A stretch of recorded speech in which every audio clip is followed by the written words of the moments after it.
Ever wonder why Nigeria might be the ultimate destination for a twins convention? Well, pull up a seat and get ready for a double dose of fun facts. Now, if you've ever thought about twins, you might imagine Mary-Kate and Ashley Olsen, the Weasley twins from Harry Potter, or even the mischievous duo from The Parent Trap. But let me tell you, those are rookie numbers. You see, Nigeria, the West African powerhouse, holds the world record for twin births. That's right, Nigeria is the twin capital of the world. Picture this for a moment. You walk into a school and it's like seeing double everywhere. Every student has a twin. You'd think it's some sort of magic trick or you've accidentally walked onto the set of a sci-fi movie. But no, it's just a regular Tuesday in Nigeria.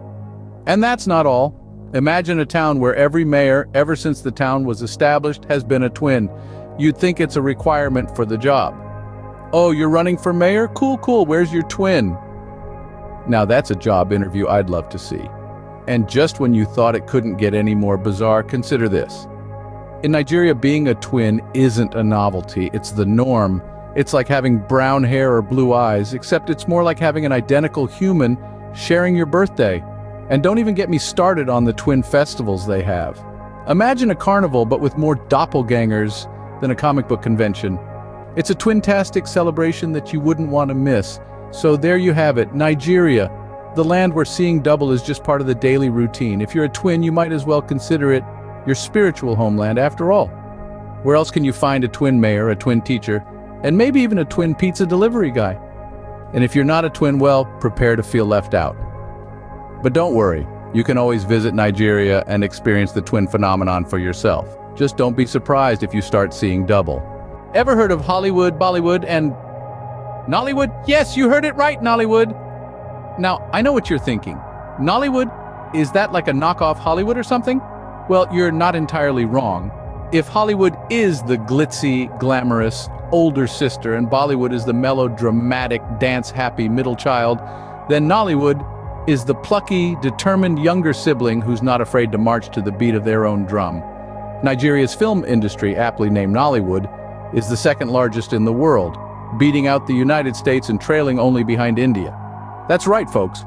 Nigeria is cranking out movies faster than you can say action. Now let's take a moment to imagine what a Nigerian version of some popular Hollywood films might look like. Picture this: Nigerian Titanic. Instead of the icy Atlantic, our star-crossed lovers are adrift on the bustling Niger River. And the iceberg? Well, that's a massive, floating market stall that our hero didn't see coming because he was too busy arguing about the price of plantains. Or how about Nigerian Avengers? Instead of New York City, our superheroes are defending Lagos from an alien invasion. And instead of shawarma, they're enjoying some well-earned suya after saving the day. Perhaps Nigerian Harry Potter is more your speed? Instead of Hogwarts, our young wizard is attending a boarding school hidden deep in the Nigerian rainforest. The Sorting Hat? That's an ancient talking mask that assigns students to their houses based on their favorite jollof recipe. As you can see, Nollywood has a charm all its own, blending local culture, humor, and a dash of the unexpected into their films. So, while it might not have the glitz and glamour of Hollywood or the epic dance numbers of Bollywood, Nollywood offers something unique and undeniably entertaining. So next time you're in the mood for a movie, why not give Nollywood a shot? It might just be the plot twist your movie night needs. What do you get when you cross a football team with a farm? Nigeria's national soccer team, of course. Now I know what you're thinking. Did someone accidentally spill chicken feed into the cleats of the Nigerian soccer team? Well, not quite. But it's a funny picture, isn't it? The Nigerian national soccer team, proudly known as the Super Eagles, has a rather hilarious nickname that's been clucking around for years. They're affectionately called the Super Chickens. Yes, you heard that right, the Super Chickens. It's like a barnyard met the World Cup, and boy, it's a hoot. Or should I say, a cluck. Imagine for a moment a team of chickens, feathers all fluffed up, strutting onto the soccer field. Their beady eyes fixated on the ball, wings flapping in anticipation. A rooster, with a coach's whistle around his neck, is squawking strategies from the sidelines. It's a scene straight out of a comic book, isn't it? But why the Super Chickens, you ask? Well, the origin of this nickname is a bit of a mystery. Some say it's because of the team's fluctuating performances. Sometimes they soar like eagles, and sometimes, well, they're just pecking around. Others believe it's a term of endearment, acknowledging the team's resilience and grit, just like a farm chicken scratching and pecking all day to survive. Regardless of its origin, the Super Chicken's nickname has been embraced with humor and pride by the Nigerian soccer fans.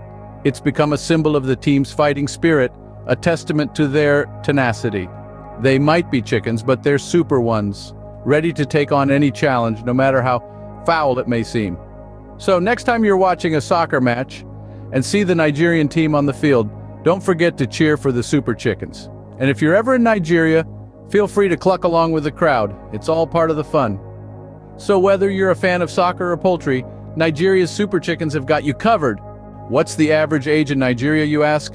Well, let's just say they've got a whole lot of teenagers. Now, if you're scratching your head wondering how this could be, here's the scoop. More than half of Nigeria's population is under the age of 19. Yes, you heard it right, 19. You know what that means, don't you? That's right. Nigeria is practically a teenager's paradise. Imagine a country run by teenagers. It would be a world where the national anthem is probably a hip-hop track, the national dish is a pizza, and the most important subject in school is how to take the perfect selfie. The presidential debates would be replaced by rap battles, and the national budget would be spent on video games, fast food, and the latest sneakers. Now, don't get me wrong, I'm not saying that teenagers can't run a country. After all, they're the ones who know how to use all the latest tech gadgets and are up to date with all the new trends. In fact, they might just be the perfect people to lead us into the future. But can you imagine negotiating international trade deals during the day and then having to finish your homework at night? Or signing a peace treaty one moment and getting grounded the next for forgetting to clean your room? But let's not forget the perks. If Nigeria were a teenager-run country, there would be no more early morning meetings. Everything would start after noon because we all know teenagers are not morning people. And forget about dress codes. Pajamas would be the new business casual.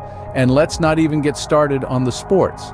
Football would be mandatory in every school, and the national team, well, let's just say they would have a lot of options to choose from. So, if you're feeling old, a trip to Nigeria might just be the youth serum you need.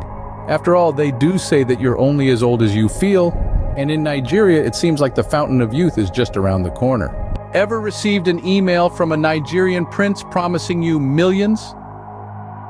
Well, you're not alone. It's a tale as old as time, or at least as old as the internet, the infamous Nigerian prince scam.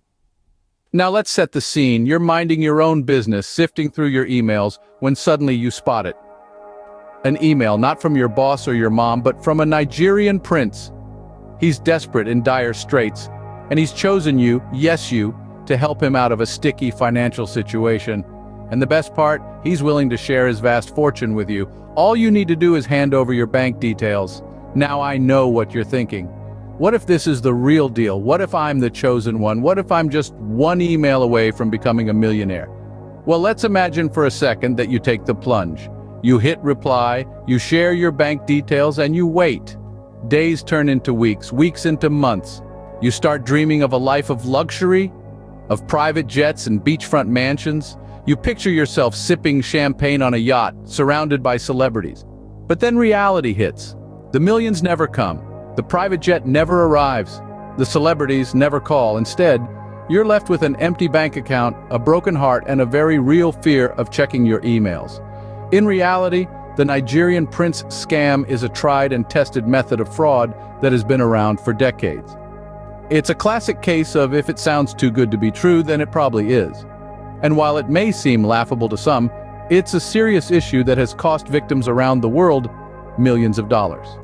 So next time you receive an email from a Nigerian prince, remember it's probably just a prince of pranks.